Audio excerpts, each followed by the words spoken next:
આવું ગીત બેનો સવારમાં ગાયું તું માતાઓ? શેરી વળાવી વાળું ગાયું તું? હા કે ના? હે ગાયું તું ને? તો પેલા તો ઈ કહો મને કે તમે લાંબા બંદરની આ ગામની શેરીઓ વાળવા ગયા હતા બધા લોકો, તો કાં ગાયું તું? હાવ ખાલી એમ જ. જો વાળી જ નથી, તમે શેરીઓ સફાઈ નથી કરાવી, તો તમારે ગાવું ન જોઈએ ને. તો તમે તો ભાવથી ગાતા હતા, શેરી વળાવી, સજ કરવું ને ઘરે આવો ને. હાલો ચલા, કદાચ એ પુષ્પ તો તમે બિછાવ્યા એ મેં જોયા, પણ શેરીઓ તમને વાળતા મેં જોયા નહોતા. આ ગીતો બધા શું કહે છે? ભગવાનને જ્યારે પધરાવો ત્યારે ગાઓ, એ વાત ભાવની છે, ગાવાની વાત અલગ છે.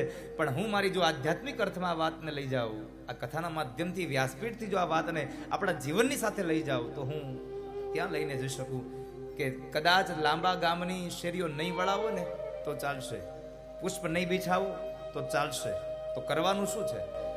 તો મહાપુરુષો અને મારી બુદ્ધિ એમ કહે છે, તમારા હૃદય અને મન રૂપી શેરીઓને વળાવો. એની અંદર કામ, ક્રોધ, લોભ, મદ, મોહ, મત્સર અને ઈર્ષા, આવા અનેક કાંટા ને કાંકરા પડ્યા છે. કામ ક્રોધના કાંટાઓ પડ્યા છે. આને હટાવી દો, એને સાફ કરી નાખો, મેદાન સ્વચ્છ બનાવો, અને એની ઉપર તમે ભક્તિના પાંદડાના, ભક્તિના પુષ્પ બિછાવો ને. પછી હું ભરોસા સાથે કહું વ્યાસપીઠથી કે તમારા કનૈયાને બોલાવો નહીં પડે, એ દોડીને આવીને તમારા હૃદયમાં બેસી જશે. એને તમારે બોલાવો નહીં પડે, આવીને બેસી જશે. પણ આપણે ગીતોને ગાઈએ માત્ર આનંદ કરવા માટે, ગીતોને સાંભળવા, સમજવા, એવું બધું બહુ ઓછું થતું હોય આ જગતમાં. આ ગ્રંથને માથા ઉપર રાખીને આવ્યા. શા માટે? આ બધા તો બહુ બધા વડીલો છો ને બેઠા છો, તો આ ગ્રંથને માથા ઉપર શા માટે? જો આ ગ્રંથને હાથમાં લાવીને અહીંયા પધરાવી દઈએ તો શું કોઈ ના પાડે છે? નહીં. છતાં પણ આ ગ્રંથને માથા ઉપર રાખ્યો. ગમે તેટલો તાપ હોય છતાં પણ આપણે તાપની અંદર પણ નાચતા કૂદતા આવતા હોઈએ, અને છતાં થાક ન લાગે, કારણ બ્રહ્મ આપણી સાથે છે. પણ એમનેમ જો 12 વાગે કે 3 વાગે એમનેમ એક આમ શેરીમાં આટો મારવાનું કીધું, શું કઈ? અરે પણ તડકો તો જુઓ કેટલો છે. અને જ્યારે આ પોથી યાત્રા નીકળે ત્યારે ગમે તેટલો તાપ હોય છતાં પણ આપણને તાપ ન લાગે, ન તરસ લાગે, ન ભૂખ લાગે. જ્યાં સુધી આ પોથી યાત્રા ન પહોંચે ત્યાં સુધી આપણો આનંદ વધતો જતો હોય સાહેબ, કારણ બ્રહ્મ તમારી સાથે છે. આ ગ્રંથને માથા પર શા માટે? એનું એક કારણ છે, જીવનમાં ગમે તેટલા પ્રશ્નો થશે,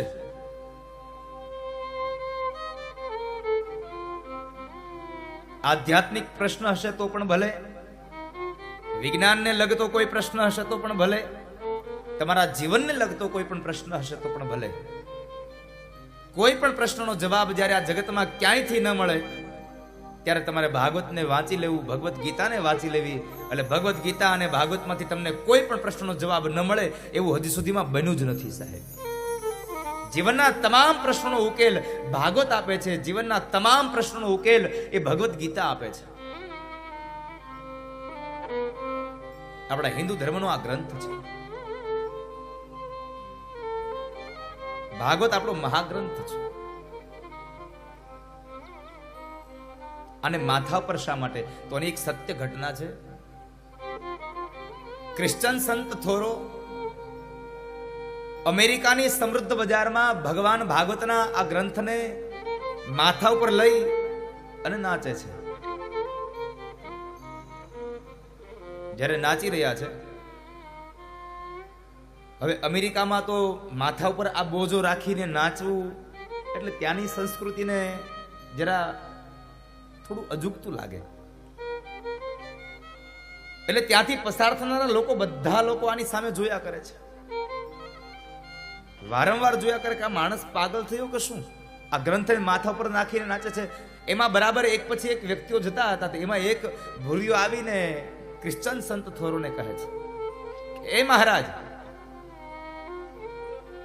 આ શું કરી રહ્યા છો તમે? થોરો કહે છે, આ તને નથી દેખાતું? હું નાચી રહ્યો છું, હું નાચું છું. અરે પણ નાચવું જ છે, તો તમે આ બુકને, આ પુસ્તકને નીચે મૂકીને નાચો ને, માથા પર ભાર રાખીને શું કામ નાચો છો? નાચવું છે તો મન મુક્ત કરીને નાચી લ્યો. આ ગ્રંથને માથા પર રાખીને શું કામ એને? અને ત્યારે ક્રિશ્ચન સંતોરો એટલું બોલ્યા છે કે ભાઈ, આ ગ્રંથને માથા પર રાખીને નાચું છું ને, એનું મૂળ કારણ એ છે કે મારું નાચી શકો ને એનું મૂળ કારણ આ ભાગવત છે. મારા જીવનના જેટલા પણ અટપટા સવાલો હતા એનો જવાબ મને ભાગવતમાંથી મળ્યો, માટે હું આ ગ્રંથને મારા માથા પર નાખી અને નાચી રહ્યો છું. મારા માથા પર રાખીને નાચી રહ્યો છું.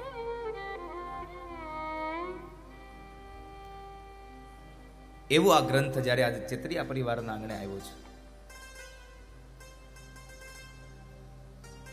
આજે પહેલો દિવસ, એટલા બધા વડીલો એટલે બધાને ખબર હશે કે પહેલા દિવસે શું હોય. પહેલા દિવસે શું હોય? અહીંયા ગ્રંથની પ્રારંભિક ઓળખાણમાં પહેલા દિવસે શું થાય? ગ્રંથનો પ્રારંભ થાય એટલે આપણે આપણી તળપદી ભાષામાં એમ બોલીએ કે આજ હજી તો ભટ્ટ બાપા માયતમ વાંચશે. આમ મારી ભાષા તો સમજાય છે ને તમને લોકોને, કે થોડુંક આમ અટપટું લાગે છે? સમજાઈ જાય છે ને? તો વાંધો, કારણ કે હું કાઠિયાવાડી એટલે સમજાય તો ખરું, પણ આ તો બાર ગાવે બોલી બદલે.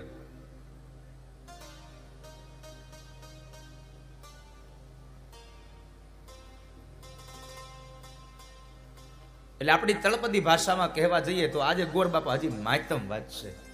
પહેલો દિવસ એટલે કથાનું મહાત્મય ફળ. આ કથાનું મહાત્મય શું છે? આ કથાને બેસાડવાથી, કથાને વંચાવવાથી, કથાને સાંભળવાથી આપણને શું ફાયદો થશે? પહેલી વાત, આ ગ્રંથ કોણે લખ્યો, ક્યારે લખાયો, આની પાછળનું મુખ્ય કારણ શું? આ બધી કથાઓનો એક સમન્વય એટલે એ કથાનું મહાત્મય ફળ. પણ શ્રીમદ ભાગવતનું મહાત્મય, ભાગવતના મહાત્મયને કોણ ગાઈ શકે?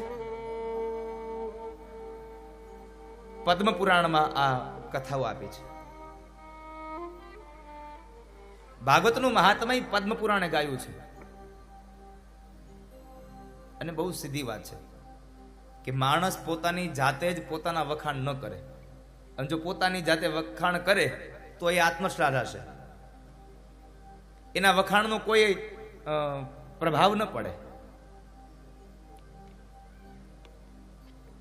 એટલે આ ભાગવતના વખાણ પદ્મ પુરાણે કર્યા છે.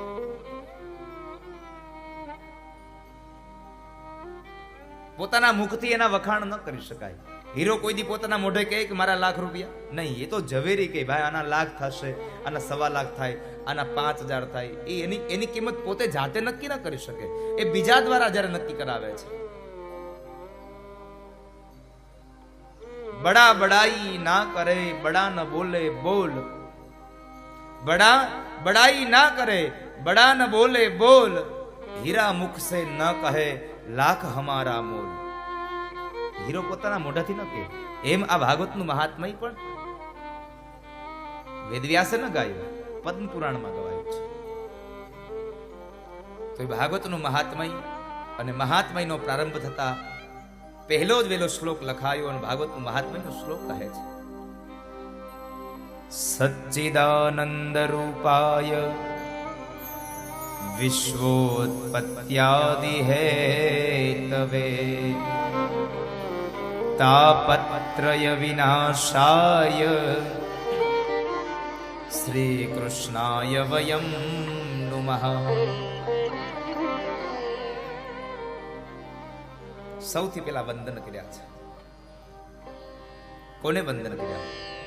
ભગવાન કૃષ્ણને. શ્રી કૃષ્ણાય વયમ નુમઃ. જે સતચિત અને આનંદ સ્વરૂપ છે, આનંદનું મૂળ છે. પરમાત્મા એ આનંદને દેનારું એક મૂળ છે, અને મૂળ વગર ક્યારે ઝાડવું સહી શકે નહીં. મૂળ વગર વૃક્ષ ન ટકે. સતચિત અને આનંદ સ્વરૂપ જે આખા જગતનું સદૈવને માટે હિત ઈચ્છે છે. સચ્ચિદાનંદ રૂપાય વિશ્વોત્પત્યાદિ હેતવે. સતચિત ને આનંદનું જે રૂપ મૂળ છે, આ જગતનું જે હિત ઈચ્છે છે, અરે માત્ર હિત ઈચ્છે છે એટલું નહીં, શું કરે છે? આ તાપત્રય વિનાશાય, આ જગતના જીવાત્માના તાપ અને સંતાપને જે હરી લે છે, એવા શ્રી કૃષ્ણને હું એકલો નહીં, વક્તા એકલો નહીં, તો શ્રોતા ના, શ્રોતા એકલો પણ નહીં, વક્તા અને શ્રોતા ભેગા મળી અને ભગવાનને વંદન કરે. શ્રી કૃષ્ણાય વયમ નુમઃ. હું નહીં, અમો વંદન કરીએ. આ જગતનો એક એક જીવાત્મા ઈશ્વરને વંદન કરે છે, ભગવાનને પ્રણામ કરે છે. એ ચિદાનંદ સ્વરૂપ ભગવાન કૃષ્ણ. કૃષ્ણના ચરણારવિંદમાં વંદન કર્યા. કૃષ્ણને વંદન કર્યા બાદ આ વંદનને નમન પ્રણામ, આનો બહુ મહિમા છે આપણા જગતમાં. હો, કોઈકને નમવું,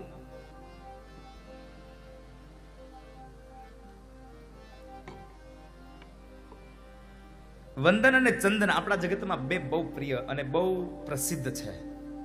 વંદન અને ચંદન. ચંદન કરવાથી માણસના લલાટને શીતળતા મળે. કપાળમાં તમે ચંદન કરો ને એટલે કપાળમાં લલાટમાં શીતળતા મળે, અને વંદન કરો ને એટલે સામેના માણસના હૃદયને શીતળતા મળે. આપણને કોઈક નમે એટલે આપણે કેવા એની ઉપર આમ ઓળઘોળ બની જઈએ, આપણે કેટલા પ્રસન્ન થઈ જઈએ, કારણ આપણને નમ્યો. અને વંદનમાં બહુ તાકાત છે સાહેબ, વંદનમાં બહુ તાકાત છે કે સામેનો ગમે તેવો માણસ હોય એને ઝુકાવી દે છે, એ માણસને પીગળાવી દે છે વંદન.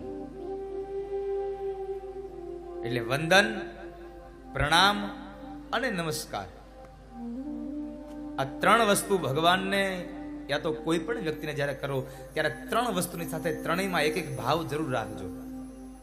જ્યારે વંદન કરો ત્યારે ભગવાનને એટલું પ્રોમિસ આપજો, ભગવાનને એટલી તમે ખાતરી આપજો, ભગવાન હું વફાદાર રહીશ. વંદનમાં વફાદારી છે. પ્રણામ જ્યારે કરો ત્યારે પ્રણામની અંદર ભગવાનને એક વચન આપ્યું, ભગવાન હું પ્રમાણિક રહીશ મારા વ્યવસાયમાં. કારણ કે અત્યારે તો ધર્મમાં હવે પ્રમાણિકતા ગઈ, એમાંય ભેળસેળ થઈ ગઈ. એટલે ભગવાનને પ્રણામ કરો ત્યારે પણ ભગવાનને કહેજો પ્રભુ હું પ્રમાણિક રહીશ. અને છેલ્લે નમસ્કારની વાત આવી તો નમસ્કાર કરતા ભગવાનને એટલી પ્રાર્થના કરજો, પ્રભુ હું ક્યારેય નમક હરામ નહીં થાવ, જિંદગીમાં નમક હરામ નહીં થાવ ક્યારેય. એટલે વંદન, પ્રણામ અને નમસ્કારનો મહિમા બતાવ્યો. પ્રથમ વંદન ભગવાન કૃષ્ણને કર્યા અને ત્યારબાદ બીજા વંદન સુખદેવજી મહારાજને કર્યા છે. અને એ સુખદેવજી મહારાજને વંદન કરતા કલમ ચાલ્યું એ ઋષિ મુનિની. યમ પ્રવજંતમનુપે તમપેત કૃત્યમ દ્વૈપાયનો વિરહકાતર આજુહા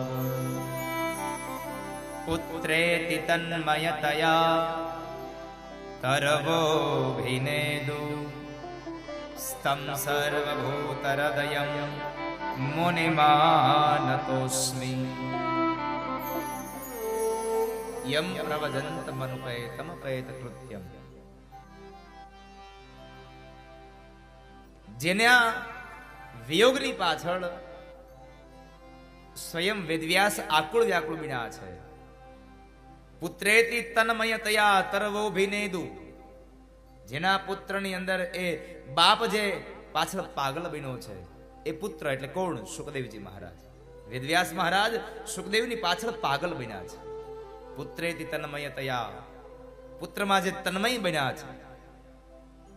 પોતે મહાજ્ઞાની છે, આ ભૂલી જાય અને જંગલના માર્ગોમાં નીકળી પડે, સુખદેવ સુખદેવ સુખદેવ.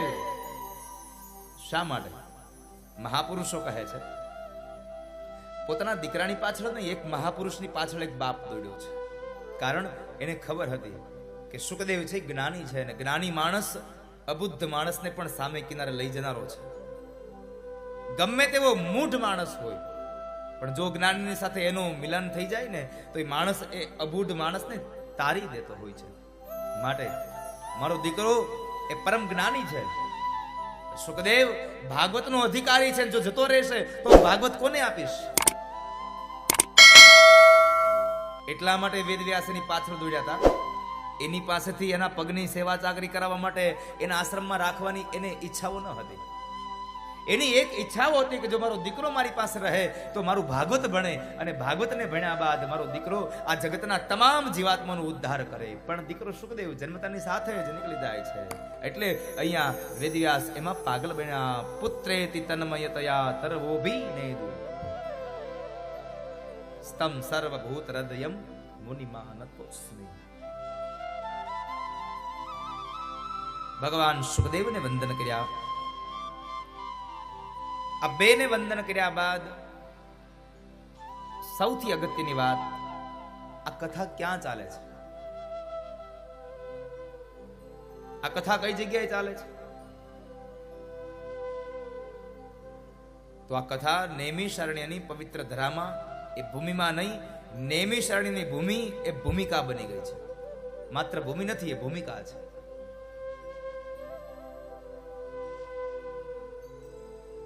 એ નૈમિષારણ્યની આ પવિત્ર ધરાની અંદર જ્યારે 88,000 શૌનકાદિક ઋષિમુનિઓ અને સાથે વેદવ્યાસના પરમ શિષ્ય સુત પુરાણી બેઠા છે. સુત એ જાતિવાચક શબ્દ છે, માત્ર એક સંબોધન માટેનો શબ્દ આપ્યો છે. જ્યારે સુતજી મહારાજ બધાની સાથે જ્ઞાનની ચર્ચાઓ કરે છે, અને એ સમયે શૌનકાદિક ઋષિમુનિએ પ્રશ્ન કર્યો, બાપજી અમારે આપને એક પ્રશ્ન કરવો છે કે અમે અત્યાર સુધી ઘણી બધી વેદ પુરાણની વાતોને સાંભળી, પણ હજી અમારા મનને શાંતિની અનુભૂતિ નથી થઈ. અમારા મનને શાંતિની અનુભૂતિ નથી થઈ. તો હે મહામુનિ, અમે આપને પ્રાર્થના કરીએ છીએ કે આપ કંઈક એવું અમને સંભળાવો કે જેને લઈ અને અમારા મનને શાંતિની અનુભૂતિ થાય.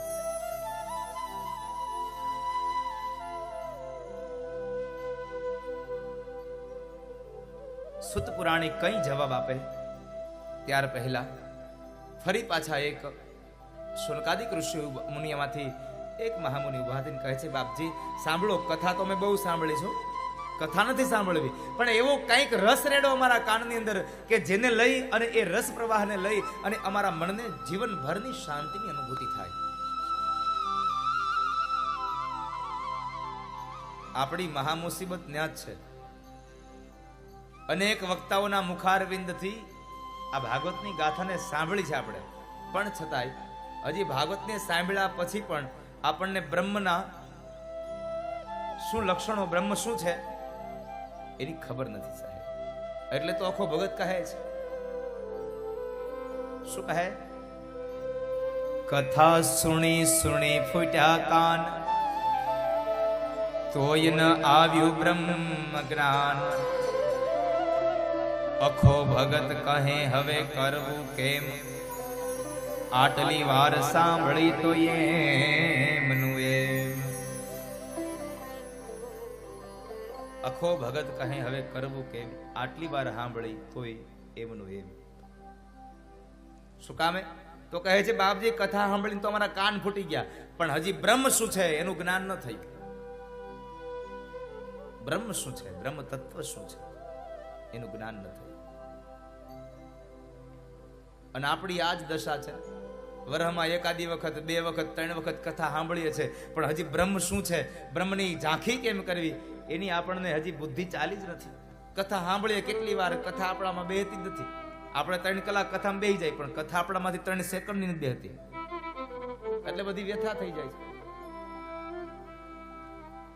3 કલાક કથામાં બેસો ને એમાંથી 3 મિનિટની કથા જીવનમાં ઉતારજો, તો આ કથા સાર્થક થશે. બાકી તો એ અહીંયા આવીને ગયા. 3 કલાકની કથામાં તમારી 3 કલાકમાંથી 3 મિનિટ પણ સાર્થક બને ને, તો પણ તમારું આ ભાગવતમાં આવવું સાર્થક બની જશે. પણ આપણે તો અહીંયા આવીએ, થોડી વાર કથાઓ સાંભળીએ, એમાં જો સારી વાત અહીંથી નીકળે તો આપણને એમ થઈ જાય કે હવે તો આવું કરી જ લેવું છે. અહીંથી જરા કઈ સારી વાત નીકળે ને કે આ બધું છોડી દીકરાઓને બધો વ્યવહાર આપી અને આપણે એને મજા કરાય, એટલે અમુક ને તો વિચાર આવી જ જાય કે હવે તો ઘરે જઈને દીકરાઓને દઈ જ દેવું છે. હા, ઘરે જઈને દીકરાઓને બધું સોંપી દેવું છે. લ્યો ભાઈ, તમારે જેમ વ્યવહાર કરવો એમ કરો, અમે ખાઈ પી ઉતર્યા, હવે તો અમે 3 ટાણા જમીએ અને બાકીના ટાઈમમાં ભજન કરીએ. તમારે જે કરવું તે કરો, આ દાદાએ કીધું એમ જ કરવું છે. આ ઉપાધિ કોણ કરે? એક ના એક દિવસ તો આ બધા આપણને બાળી જ નાખવાના છે, તો એના કરતા આપણે આપણું કઈક નો ભેગું કરતા જઈએ. અહીંયાથી આવો વિચાર આવે, પણ એકદમ જેમ કથા મંડપની બહાર જાય ને ત્યાં બધી પાછી માયાઓ ઓલી બગાહની જેમ ચોટી જાય, બધી માયાઓ વળગી જાય. એટલે હતો ન્યા પાછો આ સ્મશાન વૈરાગ્ય જેવી વાત છે. ગામમાં કોઈનું મૃત્યુ થાય એટલે આપણે સ્મશાનમાં જઈએ, અને જ્યાં સ્મશાનમાં જઈએ ને એટલે આમ પરિવારના સભ્યો એ પેલા શબને અગ્નિદાહની તૈયારી કરતા હોય, લાકડાની ચિત્તા ઉપર એને સુવાડે, ઘીનું લેપન કરે, છાણાઓ મૂકે, આમ તેમ બધું કરતા હોય. એ આપણે જોતા હોઈએ. બરાબર કોઈક આગ ચાપે અને એકદમ ભડભડ આગ ઉપડી જાય એટલે 2-5 અહીંયા બેઠા હોય, 2-5 અહીંયા બેઠા હોય, 2-5 અહીંયા બેઠા હોય. સ્મશાનમાં ગ્રુપમાં બેઠા હોય, એકલો નહીં. હા, ન્યાય હથવારો જોઈએ. ન્યાય એકલો ન બેસે, ન્યાય હથવારો હોય, ન્યાય વાતો કરતા હોય. શું વિચારો લઈને આવ્યો તો, કેટલી મહેનત કરીને કેટલું ભેગું કર્યું, પણ ભેગું કરેલું શું કામમાં આવ્યું? એમને વ્યૂ જવું પડ્યું. આ બધું આઈને પડ્યું. હવે છોકરા કોને ખબર ક્યાં માર્ગે વાપરે, કોને ખબર. આના કરતા આપણે આ બધું મૂકી દેવું જોઈએ અને છોકરાઓને જે કરવું હોય તે કરે. આપણે ભગવાનનું નામ ન લઈ, આમાં ભેગું બીજું આવ્યું હું ભગવાનના નામ સિવાય. આટલું નક્કી કરી લીધું હોય કે ઘરે જ આવું કરી જ લેવું છે. પણ જેવા સ્મશાનથી નીકળે અને ગામના પાદરમાં આવીને ડંકી નીચે નાઈ લે એટલે બધું વૈરાગ્ય ધોવાઈ જાય. નેન્જન સ્મશાન વૈરાગ્ય થોડીક વાર લાગે, ક્ષણભર.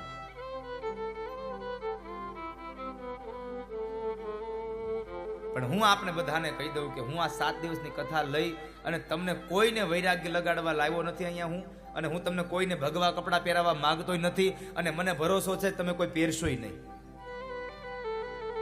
હા, મને ભરોસો છે તમારા ઉપર નહીં હો, મને મારી વાણીમાં ભરોસો છે કે મારી વાણી તમને વૈરાગ્ય તો નહીં જ લગાડે. હા, એટલો ભરોસો જરૂર છે કે તમારામાં હશે એવા કુસંગો નીકળી જશે આ ભાગવતને સાંભળવાથી, તમારામાં રહેલા વ્યસનો નીકળી જશે આ ભાગવતને સાંભળવાથી, તો પણ મને એમ થશે કે લાંબા બંદરે હાથથી ગળું તાણ્યું ને એ સાર્થક બની ગયું. તમારામાંથી વ્યસન જાહે ને તોય. આ ચેતરિયા પરિવારમાં કેટલા સભ્યો? ચેતરિયા પરિવાર જરા હાથ ચોકરો તો.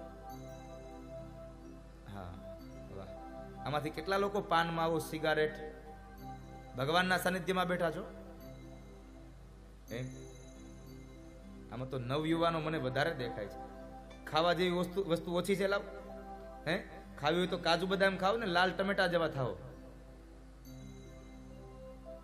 આ કથા 7 દિવસની પૂરી થઈ જાય, વરસ 2 વર્ષ જાય ભૂલી જાઓ તમે.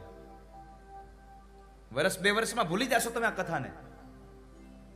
પછી સીડી આવશે હાથમાં, તેદી યાદ આવશે. પછી 2 વર્ષ પછી આપણે સીડી નહીં જોતા હોય, કેસેટ નહીં જોઈએ, એ માળિયામાં પડી રહેશે. પછી આને કેમ યાદ કરશો ને? ઈ પડી ઈ બગડી જાય. તે એમ થાય કે ડેટા વિયો ગયો બધો હાથમાંથી.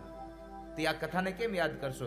આ કથાને કાયમ માટે યાદ રાખવી હોય ને તો એક એટલું કરજો કે અહીંયા આવીને તમારા જીવનનું વ્યસન હોય ને, વ્યસન મૂકી જાજો. એટલે જિંદગી જીવશો ત્યાં સુધી કેવા થશે કે અમે કથા બેહાડીને તેદી આ વ્યસન મૂક્યું, કથા બેહાડી તેદી વ્યસન મૂક્યું. આ કથા તમારી આખી જિંદગી ભરની સંભાળનું બની જશે. આવું કરશું ને આપણે કે નહીં? ચેતરિયા પરિવાર શું કહે છે વ્યસન મુક્તિ માટે? હા કે ના? હે કેદી થી? કેદી? કાલથી? હે કાલથી? કાલ કોઈની થઈ જ નથી. અત્યારથી ચાલુ કરીએ.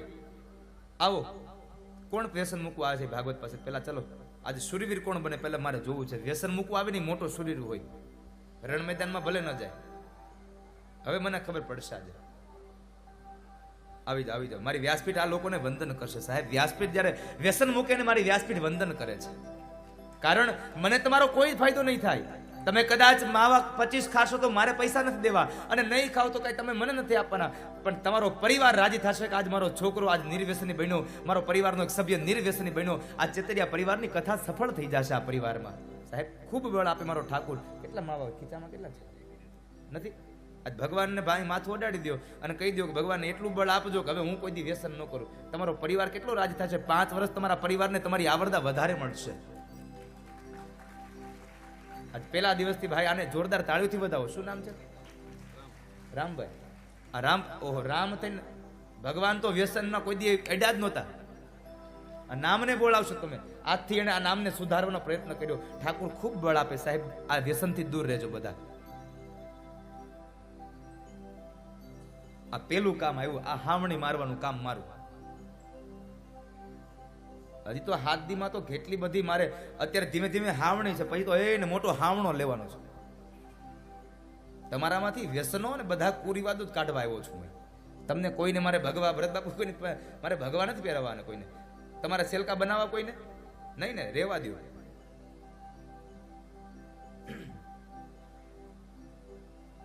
તમારા અંદરથી વ્યસન જશે તો પણ આ કથા સાર્થક બનશે.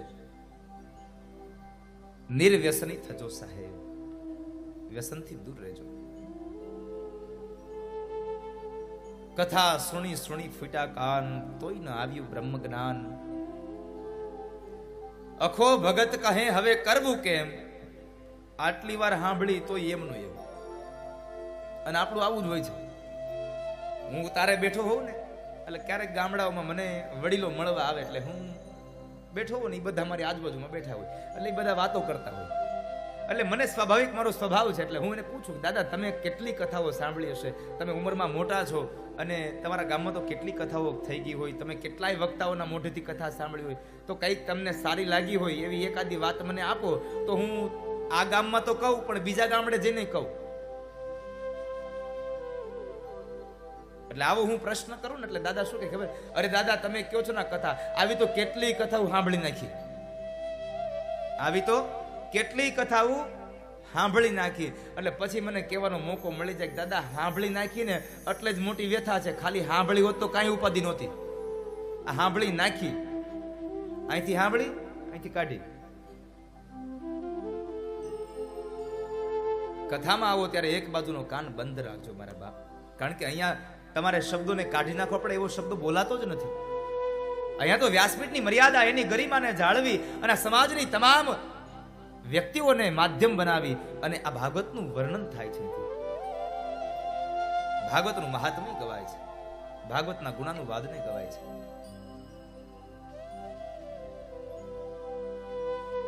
એક કાનને બંધ રાખજો જેથી કરી અહીંયાથી આવેલું અંદર ઉતરે કંઈક, નહીં તો અહીંથી અહીં નીકળી જશે. કથા સાંભળીને કાન ફીટા બાપજી કંઈક એવો રસ રેડો કે જેને લઈ અને અમારા જીવનનું ધન્ય થાય, અમારું જીવન અમારું મન શાંતિને પામે.